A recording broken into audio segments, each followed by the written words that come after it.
It's been one chapter which I have released, and I'm sorry to say that there are not enough subscribers. The only thing I expect from the people who watch these videos is to subscribe and like the videos. Now, this motivates me to make more videos of this kind and help the students. So today we are going to read the chapter 2 of Flamingo book, class 12th NCERT. Lost Spring, Stories of Stolen Childhood. Let's talk about the author.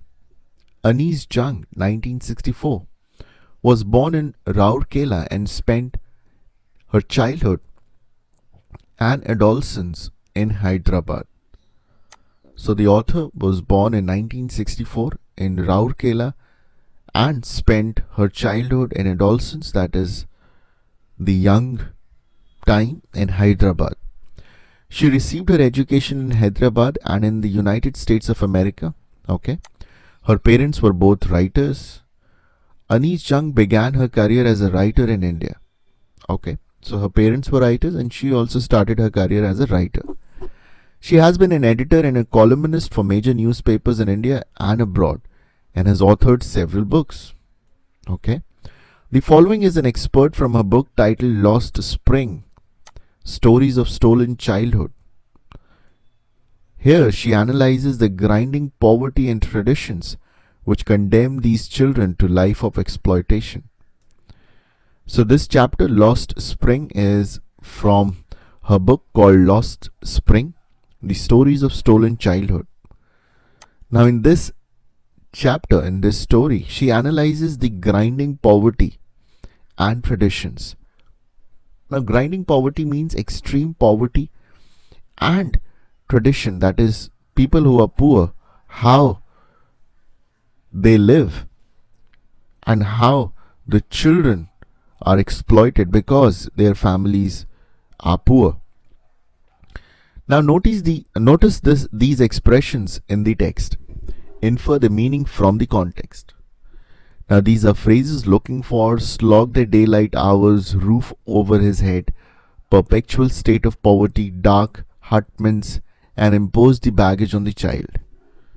Now these are certain phrases which will be seen in the chapter, and you can infer. Infer means you can derive the meaning of these phrases once you read the entire chapter. Sometimes I find a rupee in the garbage. So, maybe, or sometimes I find a rupee in the garbage. A statement. Why do you do this? I ask Sahib, whom I encounter every morning, scrounging for gold in the garbage dumps of my neighborhood. So I'm asking this question to a person called Sahib, whom I meet every day in the morning. Scrounging means he's searching for gold. Gold means something which can be sold and money can be earned from the garbage dumps near the neighborhood. Sahib left his home long ago. Set amidst the green fields of Dhaka, his home is not even a distant memory. So his home is in Dhaka, and because he has left his home long ago, he doesn't even remember it. There were many storms that swept away their fields and homes, his mother tells him. So because of the storm is heavy intensity wind, because of which their field and homes is almost swept away. That's what his mother told him. That's why they left looking for gold in the big city where he now lives. And that is the reason they had to leave their home, looking for gold in the big city, looking for something to sell from the garbage in the big cities where he now lives. I have nothing else to do, he mutters, looking away. So once this question is asked to him, he says that, what do? I don't have anything to do. Go to school, I say glibly, realizing immediately how hollow the advice must sound. So now the author advises him to go to school with a lot of sensitivity. But soon the author realizes that it is just a hollow advice. Hollow advice means uh, an advice which even you don't believe that the other person will follow. There is no school in my neighborhood. When they build one, I will go. But Sahib, the boy, says that there is no school in my neighborhood, but once it is built, I will go. So that's a positive statement. Well, if I start a school, will you come? I ask, half joking. Yes, he says, smiling broadly. So the author is now asking the child whether he would want to come to his school if the author opens the school. The boy replied, yes, I will, smiling broadly. A few days later, I see him running up to me, is your school ready? So after a few days, the boy came to her, the author, and asked her whether the school is ready. Because that's what she said a few days back, though it was joke. Well, it takes longer to build a school, I say, embarrassed at having made a promise that was not meant. But promises like mine abound in every corner of his bleak world. Now, the author is embarrassed because she just said it jokingly. And she did not mean that she's going to open a school. But promises like mine abound in every corner of his bleak world. This is a very important sentence. Promises like mine means there are many people who make promises like I have made in his world. That means many people promise that things will get better for you and you will become a better person. You will not have to, search the garbage every time. So, bleak world means a very sad, a very depressing world. So he must have heard many promises from other people. So that's normal for him. After months of knowing him, I ask him his name. Sahib-e-Alam, he announces. So the author asks the name of the boy, and the boy says, my name is Sahib-e-Alam. He does not know what it means. The boy does not know the meaning of his name. If he knew its meaning, Lord of the Universe, he would have hard time believing it. Even if he knew the meaning of his word, which is Lord of the Universe, he must not have believed it. Unaware of what his name represents, he roams the streets with his friends, an army of barefoot boys who appear like morning birds and disappear in the noon. He's enjoying his life. He's a child and he doesn't know about his name. He roams in the streets with his friends, an army of barefoot boys. So it's not one boy but many of his friends who just roam here and there without any slippers or shoes in their feet. And all of them appear in the morning, but in the noon they disappear. They go to their work. Over the months, I have come to recognize each of them. But now the author recognizes each of the boys. Why aren't you wearing chappals? I ask one. So the author asks one boy, why is the boy not wearing chappal? The boy replies, my mother did not bring them down from the shelf. He answers simply. He says that my mother did not bring the chappals from the shelf. Even if she did, he will throw them off, adds another who is wearing shoes that do not match. So the another boy says that, even if his mother brings the chappals, he will not wear them. This boy himself is wearing shoes that do not match.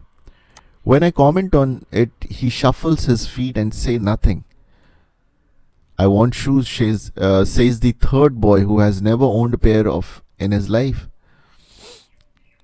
So when the author comments, he tries to just shuffle his feet. Shuffle means move his feet, and he says nothing.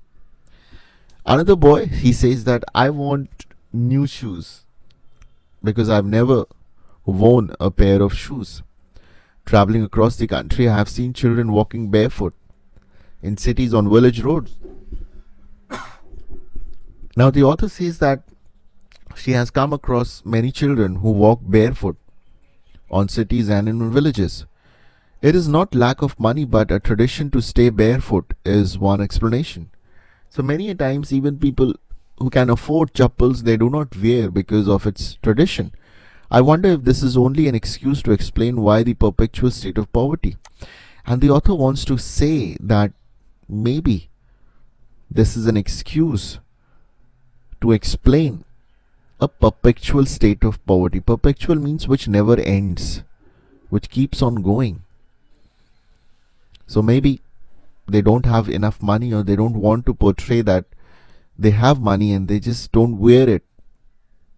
Maybe they want to express or explain that they are in state of poverty forever. I remember a story of a man from Udupi once told me. As the young boy, he would go to school past an old temple where his father was a priest. So now she's remembering a story from Udupi where the young boy would go to a school and he would pass an old temple where his father was a priest.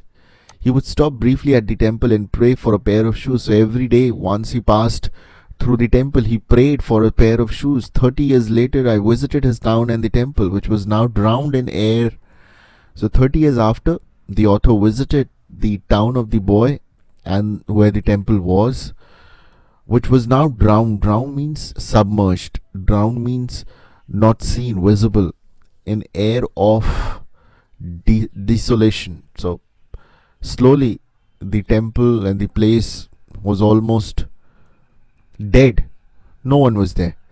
In the backyard where lived the new priest, there were red and white plastic chairs. So now the priest changed. The old priest was no more there, and the new priest where lived in the backyard, there were certain chairs of red and white color. A young boy dressed in grey uniform, wearing socks and shoes, arrived panting and threw his school bag on a folding bed. The author sees that there is a young boy who comes excited, wearing uniform, wearing socks and shoes, and he just came and just threw his school bag on a folding bed. Looking at the boy, I remember the prayer another boy had made to the goddess when he had finally got a pair of shoes. Let me never lose them. So the author remembers that the prayer which the another boy had made to the goddess when he had got a pair of shoes, that let me not lose them ever. The goddess had granted his prayer. Young boys like the son of the priest now wore shoes, but many others like the rag pickers in my neighborhood remained shoeless.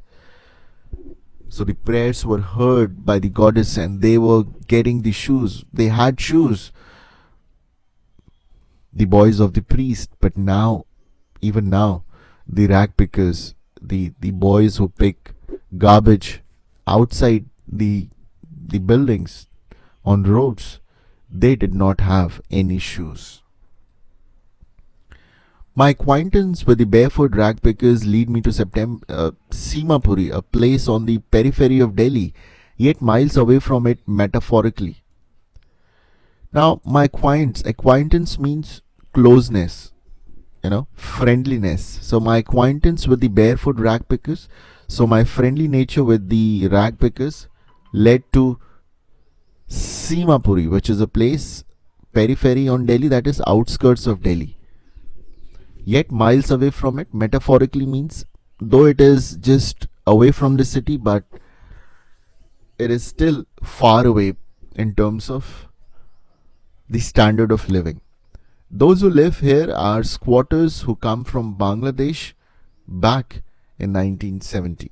So the people who live in this areas are the poor people who pick garbage and do all sort of dirty works, and these people came from Bangladesh in 1971. Sahib's family is among them, and Sahib family is one of them. Simapuri was then a wilderness. Wilderness means a jungle. It is still, but it is no longer empty. But now it is not empty. These people who have come from Bangladesh in 1971, they are living there. In structures of mud with roof of tin and tarpaulin, devoid of sewage, drainage or running water, live 10,000 rag pickers. Now in this place, which is made up of mud, there are roof of tin and small houses which are made up of the waste material. They don't have any sewage facility, no drainage, no running water, and this is a place where 10,000 rag pickers live.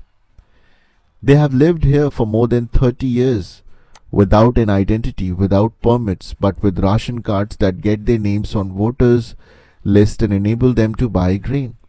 So for 30 years they are living, but they don't have any identity. But they have ration cards where their names are written as voter list, and they buy grains as well. Now food is more important for survival than identity. We all know that. Without food, you cannot survive. If at the end of the day we can feed our families and go to bed without an aching stomach, we would rather live here than in the fields and gave us no grain, says a group of women in tattered saris when I asked them why they left the beautiful land of green fields. So the author is trying to ask the women who live there, why do you live here and why don't you go to the fields and uh, have food there, grow food? So the ladies reply that it's better to stay here and go to bed without an aching stomach. We would rather live here and then in the fields, because in the fields, even if they go there, there are no grains, right? And they have to sleep without food every day. So it's better to live here. Wherever they find food, they pitch their tents and become transit homes. So whenever these people find food, they just put their tents and start living there. Children grow up in them, becoming partners in survival, and survival in Simapuri means rag picking. So obviously, if the parents live, the children have to live along with them. The survival in Simapuri means rag picking. So if you are in this place, you are a rag picker. Through the years, it has acquired the proportion of fine art. Now we know that people and many of the societies are trying to transform garbage into art, or they are using the garbage to build new things. So garbage to them is gold. It is like daily bread, roof of the over the head, even if it is leaking roof. But for a child, it is even more. So even though it's garbage, but because of this garbage, they are living and they are happy because they are getting their daily food. I sometimes find a rupee, even a 10 rupee note, Sahib says, his eyes lightening up. When you can find a silver coin in a heap of garbage, you don't stop scourging, for there is a hope of finding more. So the boy says that if I find a rupee or a 10 rupee note, I'm very happy and excited. And if I can get this amount of money in a garbage, why should I stop? I should find more. It seems that for children, garbage has a meaning different from what it means to their parents. For the children, it is wrapped in wonder. For the elders, it's means of survival. So again, it's a very, very sensitive line written by the author. For children, this is the garbage wherein they just do adventure and try to find something new every day. But for their parents, it is just means of survival, without which they cannot survive. On winter morning, I see Sahib standing by the fence gate of the neighborhood club watching two young men dressed in white playing tennis. So this boy Sahib was watching two young men dressed in white color playing tennis. I like the game, he hums, content to watch it stand behind the fence. So he was happy watching the match behind the fence and he was just enjoying. He likes to watch tennis. I go inside when no one is around, he admits. And he also says that he sometimes visits and enters the playground when no one is there. The gatekeeper lets me in, lets me use the swing. So the gatekeeper allows him.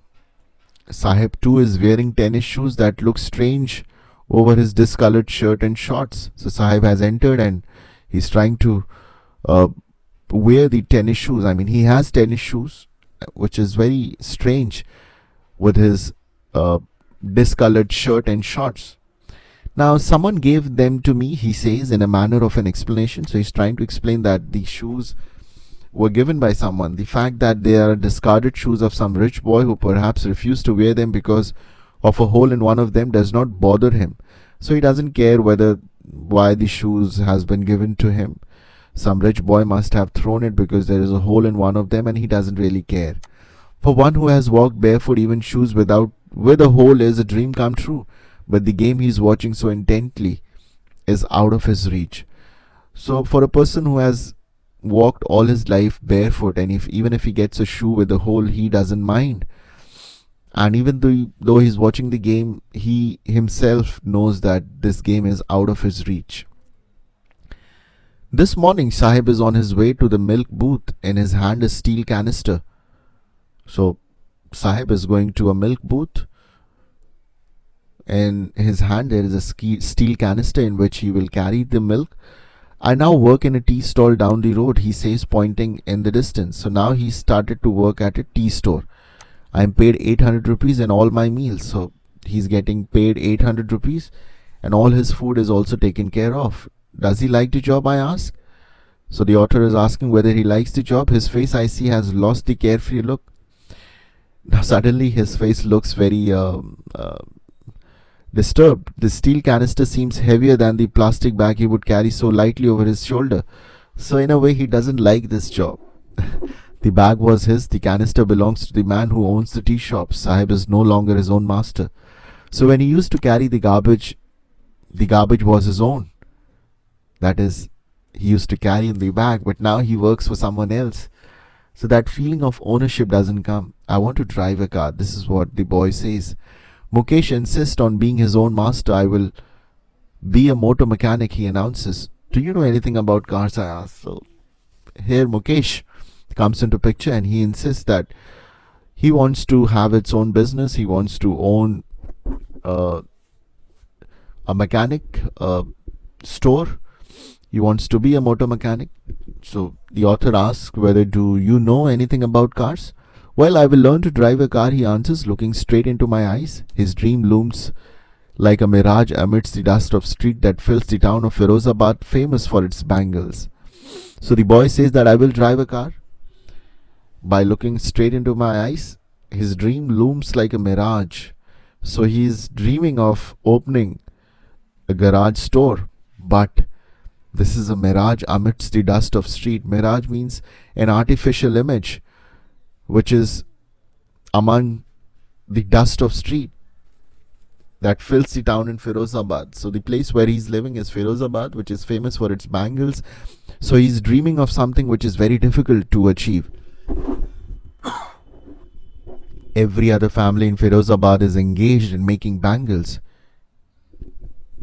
It is the center of India's glass blowing industry, where families have spent generations working around furnaces, welding glasses, making bangles for all the women in the land, it seems.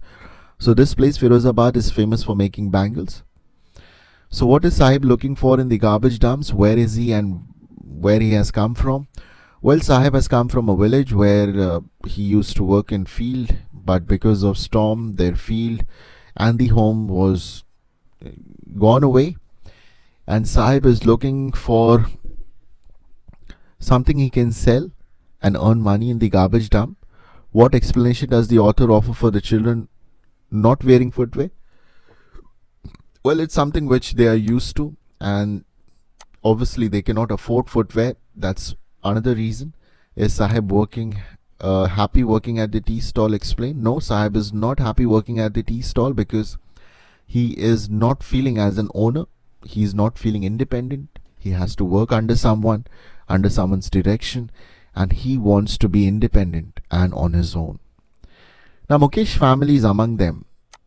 None of them know that it is illegal for children like him to work in the glass furnace with high temperature, in dingy cells without air and light, that the law of enforce could get him and all those 20,000 children out of the hot furnace, where they slog the daylight hours, often losing the brightness of their eyes. Now, Mukesh family is one of them who is working in the bangle factories. Now, it is illegal for children to work in these factories, but they are not aware of it. And in these factories, there are high temperatures and around 20,000 children working. Many of them lose the brightness of the eyes. That is, they work so much under so difficult circumstances that even the color of their eyes is not white anymore. Mukesh eyes beams as he volunteers to take me home, which he proudly says is being rebuilt.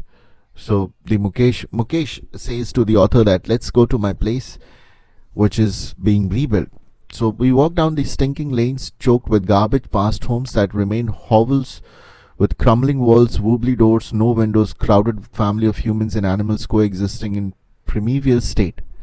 So the author, along with the boy, is walking down the lane, and which is filled with garbage. She wants to see his house, and along the way there are hovels, there are holes, crumbling walls, falling walls, wobbly doors. The doors are just coming out.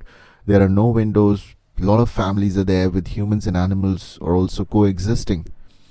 It's a very terrible state of affairs. He stops at the door of one such house, bangs the wobbly iron door with his foot and pushes it open. So he just stops somewhere and he's trying to open the home, and that's what he's doing. In one part of it, thatched with dead grasses, is a firewood stove over which sits a large vessel of sizzling spinach leaves. Now, in one of the part of the house, there is dead grass, a firewood stove over which sits a large vessel of sizzling spinach leaves. So the food is getting cooked.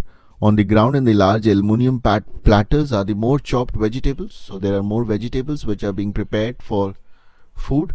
A frail young woman is cooking evening meal for the whole family. So frail means a very weak young woman is cooking the evening meal for the whole family. Through eyes filled with smoke, she smiles. She is the wife of Mukesh's elder brother. Okay. Now, much older in years, she has begun to command respect as Bahu, the daughter-in-law of the house, already in charge of three men, her husband Mukesh and their father. So she's taking charge of the family. She is now the Bahu and she is taking care of the entire family. When the older man enters, she gently withdraws behind the broken wall and brings her wheel closer to her face. So she's trying to cover her face because of respect which she wants to give to the elder person in her house. As custom demands, daughter-in-law must wheel their faces before the male elders. So that's a normal tradition. In this case, the elder is an improvised bangle maker. So he is a bangle maker. Despite long years of hard labor, first as tailor, then as a bangle maker, he has failed to renovate a house, send his two sons to school. All he has managed to do is teach them what he knows, the art of making bangles. So he as a person has taught his two sons how to make bangles. It is his karam, his destiny, says Mukesh's grandmother, who has watched her own husband go blind with the dust from polishing the glass of the bangles. Now, his mother says that because of the destiny, Mukesh's grandmother says this, who has watched her own husband get blind from polishing the glass of bangles, but she's proud of her son, that her son has taught his two sons and sent the school. I'm sorry, to teach them what he knows, that is how to make bangles. So can God-given lineage ever be broken? So this means that anything which the father or the forefathers do, that should not be left, she implies. Born in the caste of bangle makers, they have seen nothing but bangles in the house, in the yard, in every other house, every other yard, every street in Firozabad. So they have only seen bangles. Spiral of bangles, sunny gold, paddy green, royal blue, pink, purple, every color born out of the 7 colors of the rainbow, like line the mounds of unkept yards, are piled on the 4-wheel handcarts pushed by young men along the narrow lanes of the shanty town. So these bangles of different colors are kept in the open places where handcarts are being pushed by young men to carry these bangles to the market. And in the dark hutmen next to the lines of flames of flickering oil lamps sit boys and girls with their fathers and mothers welding pieces of colored glass into circles of bangles. And all across the road there are people who work along with children, their fathers and mothers, preparing bangles. Their eyes are more adjusted to the dark than to the light outside. That is why they often end up losing their eyesight before they become adults. Now, because they have to prepare bangles, they need to constantly look at it, and because of which they are losing the eyesight as well.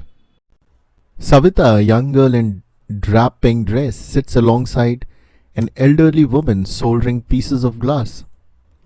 So the author sees a girl named Savita. She is wearing pink dress, which is very old, and she's sitting alongside an elderly woman who is soldering pieces of glass to make bangles. As her hands move mechanically like tongs of a machine, I wonder if she knows the sanctity of the bangles she helps make. So the author is wondering the way the machine works. In the similar way her hands are working, does she even know what purpose the bangles are made for? It symbolizes Indian women's suhag, auspiciousness in marriage. Bangles are symbol of marriage, and it represents that a woman is happily married. It will dawn on her suddenly one day that when her head is draped with red veil, her hands dyed red with henna and red bangles rolled into her wrist.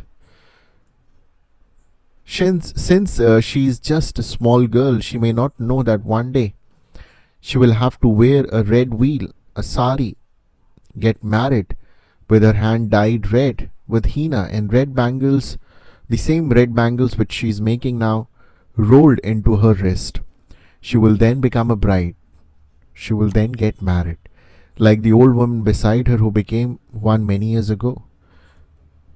It's like the old woman who is sitting next to her. She will also become one day. She still has bangles on her wrist but no light in her eyes. The old woman has bangles but she does not, and she cannot see. एक वक्त से बाहर खाना भी नहीं खाया, she says in a voice drained of joy. So she has not eaten food. She has not enjoyed even one full meal in her entire lifetime. That's what she reaped. So the old woman is saying that she has never had proper food. Her husband, an old man with flowing beard, says, I know nothing except bangles. So the old man husband does not know anything other than making bangles. All I have done is make a house for the family to live in. And with the art of making bangles, I have made a house. Hearing him, one wonders if he has achieved what many have failed in their lifetime. So to see his one dedicated work, it is difficult to believe that many people don't achieve anything in their life. At least he has a roof over his head. The cry of not having money to do anything except carry on the business of making bangles, not even enough to eat rings in every home. So the business of making bangles for all the life does not even provide enough food. The young men echo the lament of their elders. Lament means sadness. So the young men also express the grief, the anger, the sadness. Little has moved with time, it seems, in Firozabad. Still things are there and in the same way. Years of mind-numbing toil have killed all initiative and ability to dream. Even the youngsters do not have anything to think about. Why not organize yourselves into a cooperative? I asked the group of young men who have fallen into the vicious circle of middlemen who trapped their fathers and forefathers. So she is giving a suggestion to the young bangle makers to form a cooperative and get out of the clutches of middlemen who have trapped their fathers and forefathers. Even if we get organized, we are the ones. So the young guys are saying that we are the ones who will be hauled up by the police, beaten and dragged to jail for doing something illegal. So the youngsters say that even if they try doing and forming a cooperative, they will be held by the police, beaten and declared their activity as illegal and crime. There is no leader among them. No one could help them see things differently. Their fathers are as tired as they are. They talk endlessly in a spiral that moves from poverty to apathy to greed and injustice. So they talk to the author and express everything that has happened to them.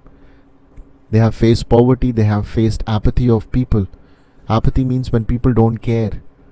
Greed means when people want only money and they don't care about human rights.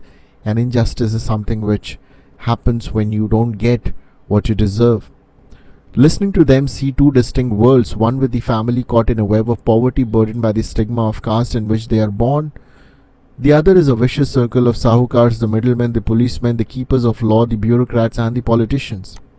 So the author can now see there are two worlds, one where a family is trying to overcome the burden of poverty and the stigma of caste in which they are born, and the other hand, there are people who exploit them, the sahukars, the middlemen, the policemen, who do not want them to get out of what they are doing since ages.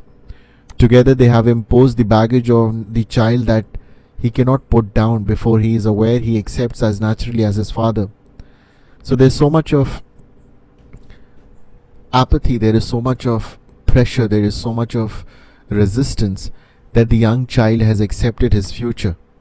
To do anything else would mean to dare, and if he does anything else, it would mean that he's daring and trying to do something not accepted to everyone. And daring is not part of his growing up, and he has never been told to dare. When I sense a flash of it in the Mukesh, I'm cheered. I want to be a motor mechanic, he repeats. But the author sees an expression, a desire of getting a better life in Mukesh when he says that he wants to become a motor mechanic. He will go to the garage and learn, but the garage is a long way from his home. So he wants to go and work in a garage, but the distance of the garage is quite long.